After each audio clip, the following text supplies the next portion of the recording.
Hey, welcome everybody to another edition of Night Shift here on the Black and Gold Banneret YouTube page. Make sure you subscribe and give us a thumbs up. And of course, make sure you check us out at UCF_Banneret and at blackandgoldbanneret.com. I'm Eric Lopez alongside Adrew Gluchov, and we're here because we have an opponent for UCF for the Boca Raton Bowl. Andrew, it's not what we thought. No, it's not. Unless we missed a memo and BYU joined the ACC in the last week or so. But nonetheless, the matchup is set. It'll be UCF against nationally ranked BYU, ladies and gentlemen, Tuesday, December 22nd, 7 o'clock kick on ESPN. That should be a fun one. And Andrew, what's your reaction to this? Obviously, we were told it was likely an ACC opponent. We'll get into what may have happened there, why it wasn't an ACC opponent.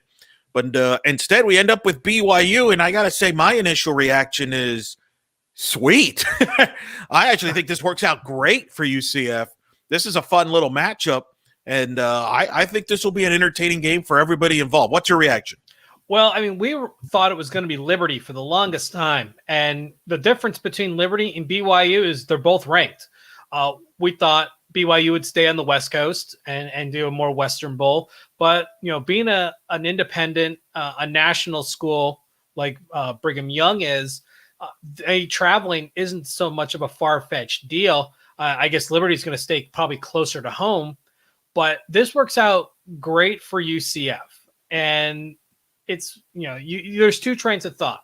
The UCF side, it's a ranked opponent. It's a chance for a statement game to kind of exercise some of the demons from earlier this year, some of those bad losses that knocked UCF out of the realm of the ranked. They are currently receiving some votes in the AP Top 25. Obviously, on the outside looking in, they're going to need some help.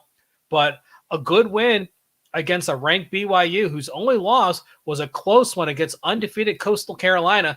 They destroyed a Boise State squad that's playing in the Mountain West Championship game this weekend. So, I mean, BYU is not a pushover school. They're rightfully ranked, obviously not a CFP contender, but it's still a top 15 quality school that UCF fans should be just salivating over. Now, from the BYU side, this can be viewed as a letdown. They went from CFP contender a few weeks ago to playing against an unranked team with 3 losses in Florida. So it really depends on your train of thought. As UCF people ourselves, we're thrilled, but you can't say the same about the BYU side, and then Twitterverse has kind of reverberated that.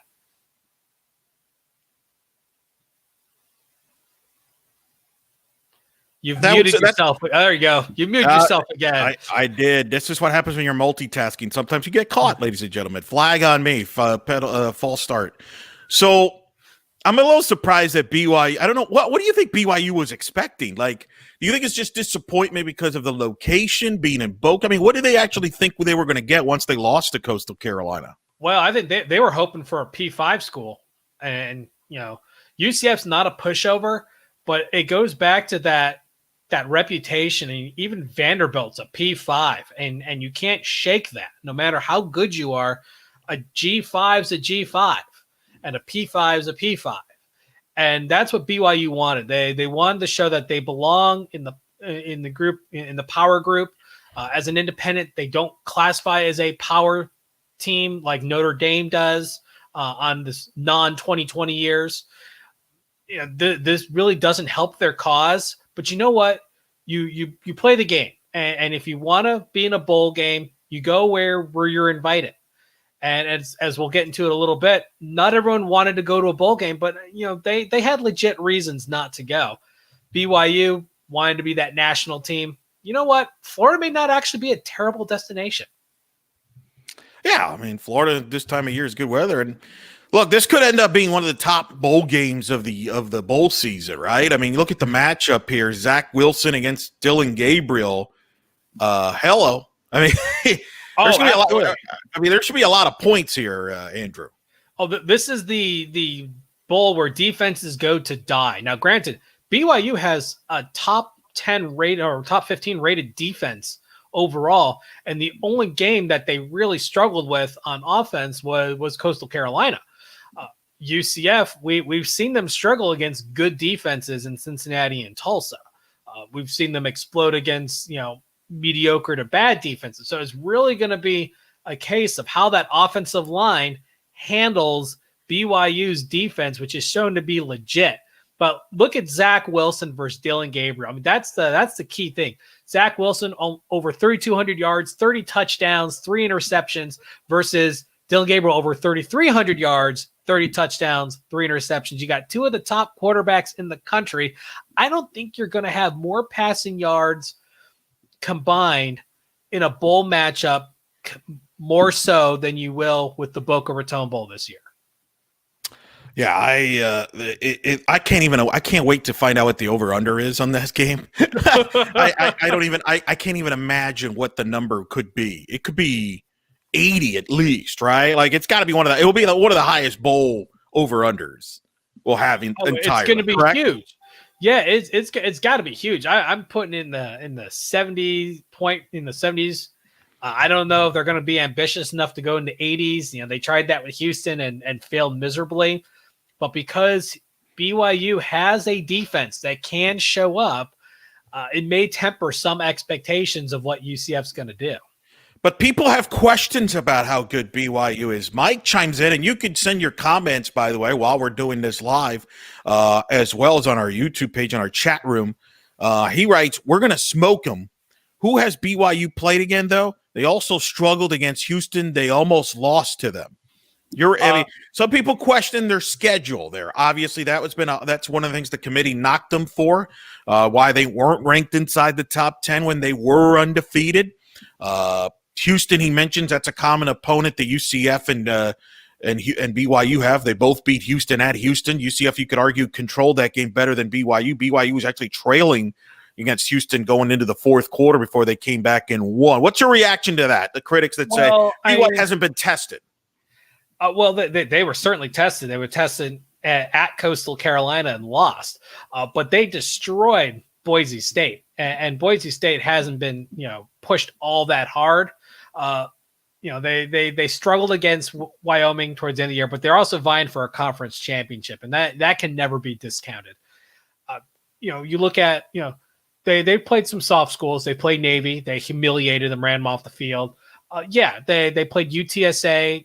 Pretty close. They're a bowl team. Houston, a bowl team, and Houston was winning and then got absolutely destroyed in the fourth quarter. I mean, it wasn't even close. At that point, it became a 3-score game before it was done. So, as we know from experience, football is a 4-quarter game, and UCF has shown not to always bring the 4 quarters. BYU showed that sometimes one really awesome fourth quarter is enough. They haven't played as tough of a schedule as UCF has. Make no mistake about that. But this team has delivered, especially when they needed to, and we can't discount that. I don't think UCF's gonna absolutely curb stomp them. But if the defense shows up, and that's a big question mark, especially with the anticipation of Richie Grant and Aaron Robinson not being there. It's going to be even that much harder for this young defense to keep up with a quarterback like Zach Wilson, who is just absolutely unbelievable.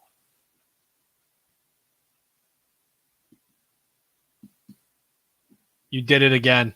You muted yourself. This is what happens. I haven't had the cough. The caffeine hasn't kicked in yet. We don't know who's going to play on both sides, right? Like, it's a bowl game. We'll see who opts, especially UCF side defensively, who's going to play. I mean, they could be a little shorthanded. But if I'm a UCF player, you got to be excited today, right? Because you're going to face a top 25 team. And I wrote this on blackandgoldbanneret.com, which you can check right there. If UCF wins this game, I actually think they got a very good chance, a strong chance, with a win over BYU to sneak back into the top 25 and finish the year in the top 25 polls for a 4th straight season if they win this game. And I think this matchup gives them a better chance of pulling that off instead of, so let's say they would have played a Liberty or even an ACC team like Virginia Tech that's 5-6. Well, UCF fans wanted a P5 school because the same reason why Boise State, BYU did, because P5. Didn't work out that way, but you know what? I think this actually, you said it right there. I think this is better for them. Liberty, while ranked, doesn't have the reputation Brigham Young brings to the table. I mean, there's history there. And in fact, there's family history as Brian Murphy decided to unveil on the Twitterverse this morning, that, there's something for Dylan Gabriel as well regarding BYU with his father. So, I mean, that may be a little extra motivation for him to work even harder for a win this game, because who doesn't want to be able to have some gloating rights over their dad?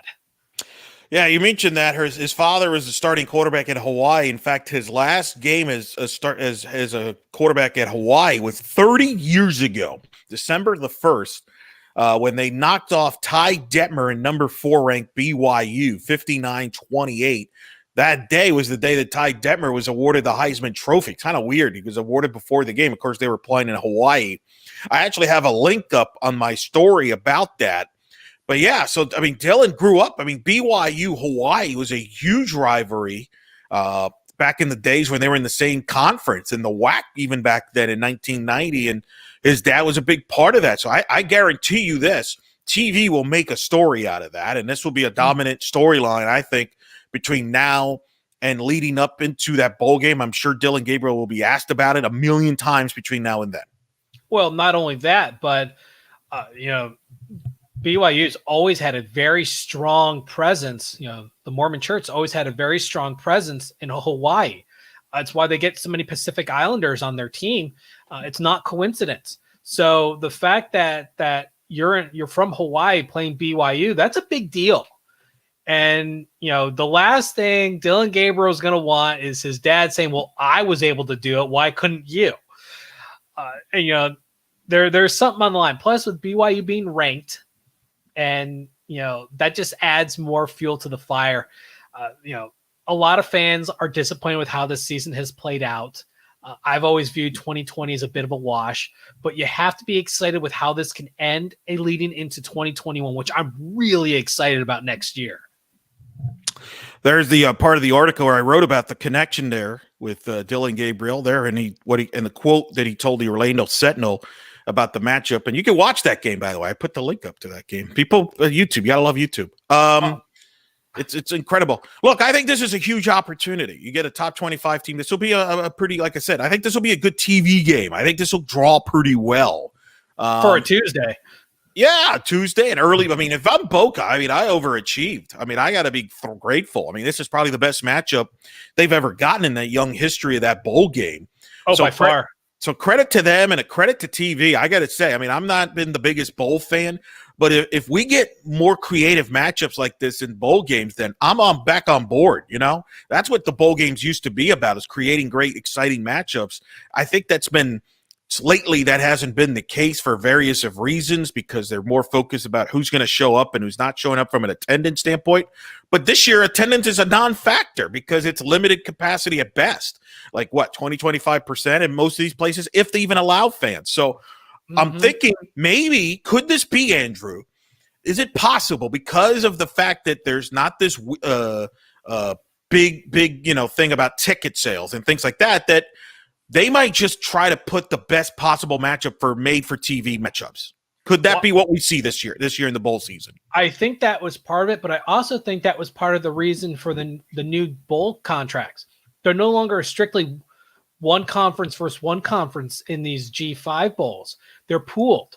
And as a result, you can cherry pick your best possible matchups. Now, it makes bowl projections that much harder, but you can cherry pick, and, instead of being stuck with, American versus Conference USA, you can easily turn around and bring in a BYU or another legitimate program, a Liberty, which I know Boca has a secondary agreement with. But as a UCF grad and fan myself, I'm much happier with BYU versus Liberty.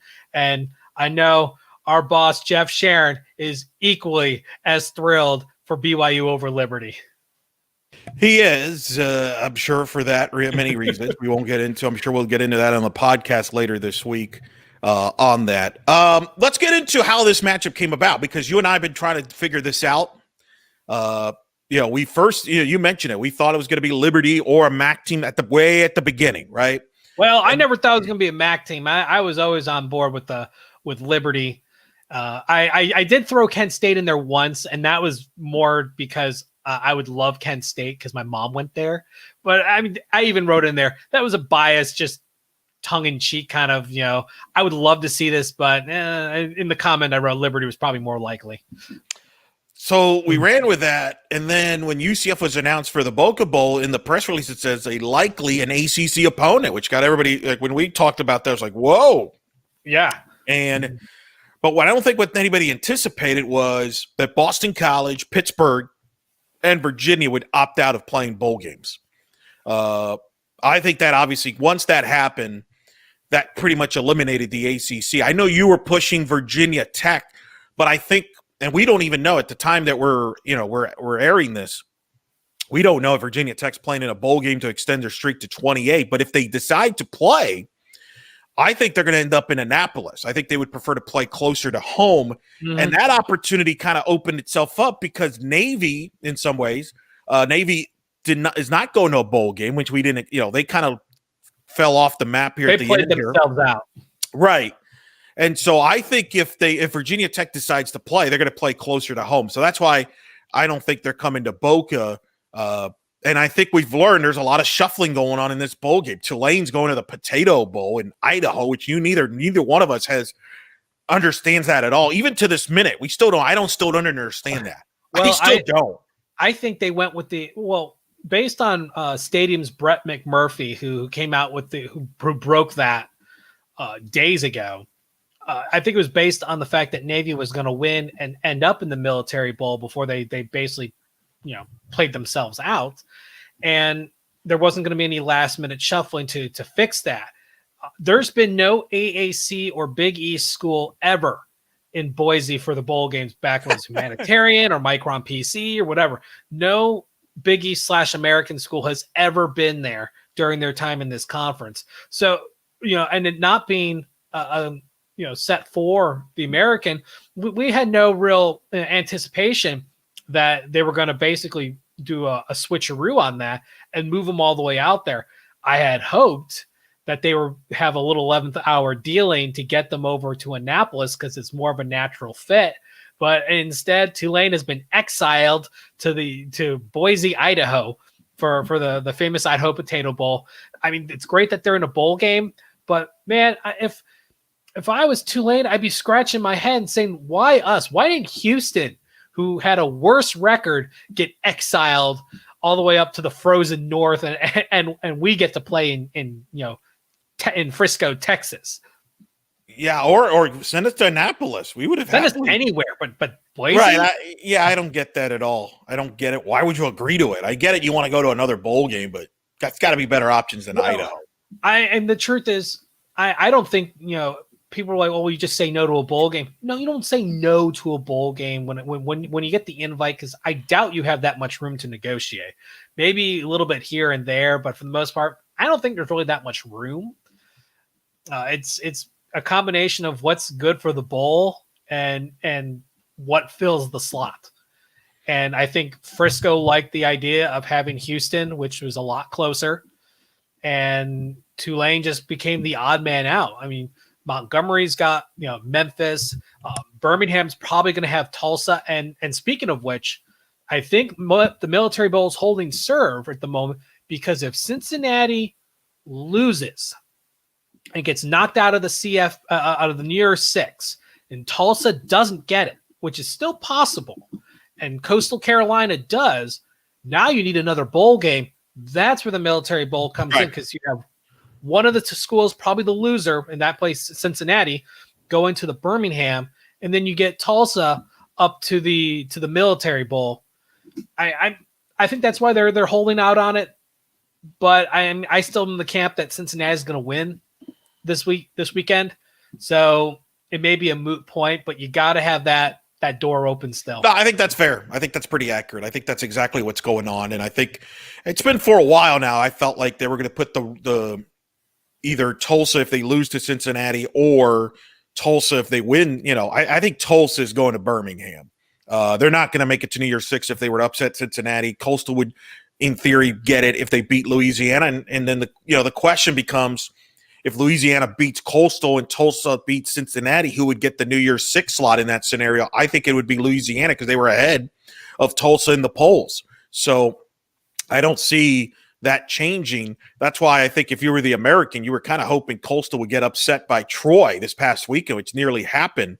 And then they could have knocked off Louisiana, and you would have been locked in. But that wasn't the case. It is what it is. So I agree with you. I think that's what's set up for the league at that standpoint. So, but I think if you're UCF, I mean, you've played this well. You got a bowl game in the state. Easy travel. It's a bus ride, and now you got a marquee matchup. And so I think it's a win-win, and I think there'll be a lot of anticipation. In fact, I would argue this is in a lot of ways the non-New Year's Six. I'm not talking Fiesta Bowl or Peach Bowl or things like that. You could make the case this is this is one of the better non-New Year's Six bowl games UCF's been involved with probably since the Liberty Bowl when they beat Georgia in the 2010 Liberty Bowl to win their first ever bowl game.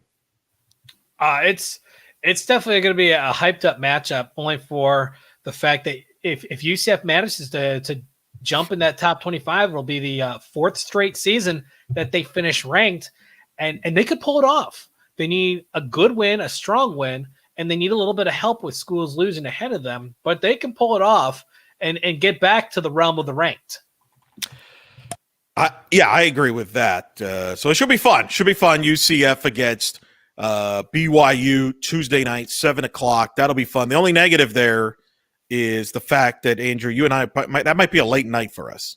No, it's not might be, is it will be, because UCF games run long. I think every one of them except maybe one went about 4 hours plus. I think the Temple game was the only one that actually fit within the window of TV of 3.5 hours.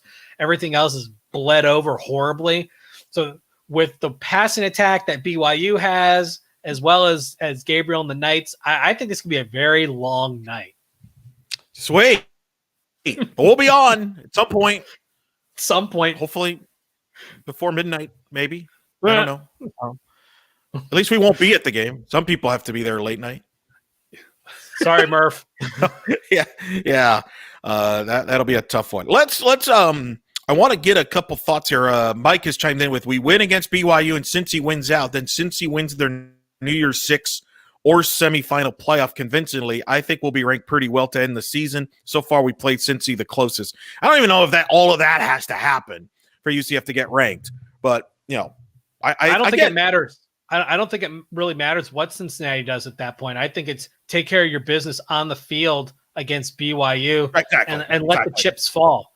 You want those low 20s teams to lose. You want the mid teams to split. Obviously you want them to lose to the unranked. You want them to win against the lower ranked. But I don't think what Cincinnati does really is going to make that big of a difference. I think in the eyes of the voter, it's kind of moved on at this point. And how UCF's going to be a bit of an afterthought. So the key is make a statement on the field. That's how you do it. Win by at least 2 scores. That's what you're going to have to do. I agree with that. Speaking of afterthought, the other big story. There it is. Uh-oh. Yeah. Yeah. Uh-huh. Who's that again? Sunday. McKenzie Milton wearing garnet and gold, people. It's real. It's really real, as Kurt Angle would once say. This was announced Sunday. He told my good friend Andrea Adelson of ESPN.com first, exclusive, and then announced it right there, as you could see that's his Instagram. He's transferring to Florida State. We spent a lot of time on this. I wrote about it a week ago. Where is his best destination? I had Florida State as a top 3 destination, so I'm not surprised. But what's your reaction? I know you're a little surprised he ends up here at Florida State. Well, I'm curious what your reaction is to this. There's opportunity from the quarterback side, but man, they need an offensive line and fast. Otherwise, he's going to get killed out there. Some people have said that he's the best quarterback in the ACC if Trevor Lawrence leaves. I'd like to say yes, but I can't say yes on that because we don't know which McKenzie Milton's going to stand up. He's been playing with the scout team, which is great, but he hasn't been playing against live tackling. We don't know how his body's going to hold up. We hope for the best. Well, let me rephrase that. I hope it's good enough for him, but I don't want to see Florida State climb out of the cellar because their success hurts UCF's. I can't stress that enough. The better Florida State does hurts UCF's long-term prospects for recruiting. You want to keep them kind of down and help, push the program down, but you want Milton to do well. He's a great guy. He personifies all the good characters you want in a person, really. So you want him to do well, but you don't want the team to do well. So you're kind of stuck in a catch-22 situation, because the only way the team doesn't do well is if he doesn't do well. And if he does well, the team's probably going to follow. So, hey, I'm hoping for a 6-6 year. He throws for at least 2,500 yards and 20 touchdowns, keeps the interceptions down, but the defense is porous enough that they just don't put enough points on the board, and he proves his doubters wrong, but Florida State still maintains irrelevancy. I wrote last week, this was his best shot to start. And I said he could start there at less than 100%. He's by far the best passer they have now on the roster. He'll compete with Jordan Travis. Jordan Travis is an electric runner, very suspect passer. I've watched him enough. I actually think they could complement each other, because some people are worried about, well, McKenzie, can he scramble? Can he run and stuff like that? I think they're going to still use Jordan Travis, even if he doesn't start in packages, because he's that good of a runner. He's a playmaker. So I think he'll bring experience there. Your question about the offensive line is valid, but I think everybody jumped to conclusions like when he said, well, I want a good offensive line, this and that. Yeah, that's great, but you're not going to get everything you want when you're transferring somewhere. There's going to be flaws. And I think you look at his options, this was the best option for him to start. And that's what, at the end of the day, that's the goal here, is to prove that you could start and you could play again. That's a success. If he's on the field playing, like those numbers you brought up, that's a success in this story. It's a huge success, because if you would have said that 2 years ago, people think you were like out of your mind, like he would never even step on the field. So I think this is about proving that you could play still. And I think he'll get that opportunity here at Florida State. Now, you're right. They got to upgrade the offensive line. We'll see what they do on signing day, which is this week. We'll see what they do in the transfer market. I think they're far from done. But I think that's kind of what happened here. And I think Miami, who I thought was another team in the mix, we don't know what De'Ara King's status is. Is he going to stay? Is he going to go? That might have been a better situation, but we don't know if that is a situation. We don't know if that's an option. I thought Arkansas would be a sleeper, but they've also played their young freshman quarterbacks the last couple of weeks at Arkansas. So that might have been a sign that they were kind of content with the young freshmen, or maybe they weren't as interested as I thought, or they would be with McKenzie. Who knows what the thinking process is? But obviously, that's the choice he made. I think he's glued there. And, he told Andrew Adelson in the article that Mike Norvell and his offensive coordinator reached out to him in day one. There's something to be said for that. When you're wanted and you feel wanted, that's going to make a big impression. And clearly Mike Norvell and company feel very strongly about him. They know him from playing against him. So we'll see what happens. And look, if he could, the expectations on the field are going to be low. They're a 3-win team. They play Wake Forest this Saturday. Maybe they win that. Maybe they lose that. But they're a 3-win team. If he takes them to 7-5, 8-4, that's a success. And who knows? How about this for a Hollywood ending? If he gets them to 7-5, 8-4, maybe they end up back in a bowl game in Orlando. Full circle for him. In the same stadium where he made his first bowl start as a freshman at UCF at the old Camping World Stadium there. I think the more dramatic, cinematic result is they end up 7-5 and end up at the Gasparilla Bowl in the stadium where it happened. That's good. That's good. I mean, that's where your real cinematic finishes is, you exercise the demon. Yeah, you're wearing new colors, but you exercise the demons. And at that point, you are feeling good enough to play. Because as he said in interviews previously, he didn't feel well enough to play and didn't feel like he had to go out just to prove anything. Obviously, this coming year, 2021, he'll have a real reason to be out there and prove himself. So I think actually ending up at the Gasparilla Bowl would be a better ending for his story of exercising said demons. But I mean, going to Orlando still wouldn't be bad. It wouldn't be in the same stadium, which I think takes a little bit away from it. No, I think that's a good comparison. That's very fair. So that's our piece on the McKenzie Milton thing. That's obviously the other big story in the last couple days on that. I read you on one more comment before we kind of shut it down. Dan Kearns tweeted at Black and Gold, UCF _Banneret, which you can see right there. For a small bowl, it's a good matchup. It would be a big win for Heupel if he could beat a good BYU team. Absolutely. For a low tier bowl, this was perfect. I mean, this is magic for them. They're giddy. The Boca Raton Bowl has got to be falling all over themselves, giving out each other high fives, socially distanced, of course. But they've got to be absolutely thrilled that they got this made for TV game. And I remember UCF getting shafted in 2005 with the idea of a made for TV game between Toledo and UTEP, which is why UCF ended up in the Hawaii Bowl instead of playing in, I think it was Mobile, where they were supposed to be for the GMAC Bowl.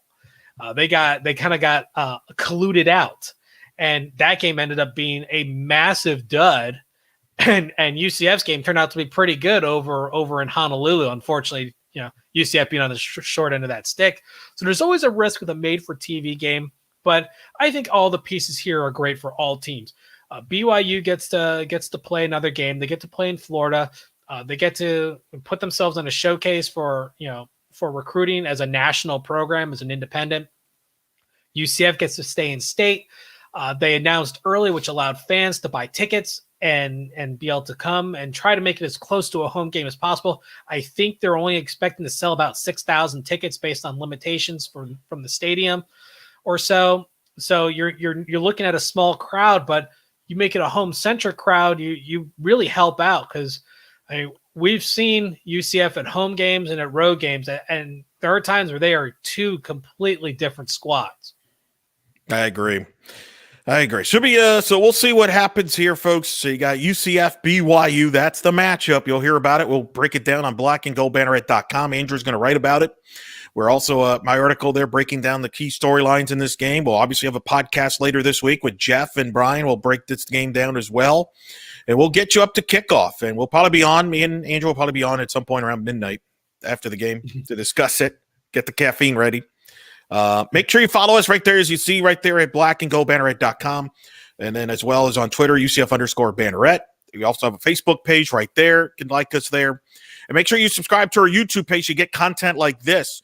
We'll have more video content throughout as we get into the new year in 2021. And make sure you subscribe and give us a thumbs up there as well. So this will be fun. This was fun. I think everybody's excited. I think it's been a pretty positive feedback from UCF fans. I think they're excited about this game, and they should be. It should be a fun matchup between UCF and BYU. We're not going to give you a prediction here, Andrew. I'll let you write about it later. But tell the audience where they can find you in your work, and as well as where they can find you on social media. Well, obviously, I've got a nice cushy home here at Black and Gold Banneret, but you can catch me on Twitter at StatBoyDrew. Always looking forward to discussion. I think that this game is going to be a very interesting one. You have two really dynamic offenses, and you have one defense that's been skewed up by the fact they haven't played strong offenses, and one defense that has struggled at times against strong offenses. Or in the case of UCF, turned USF into a 10-1 team. So it's going to be a great matchup. 8 days away. Stay tuned for more from the Banneret, and definitely watch the game and join us afterwards.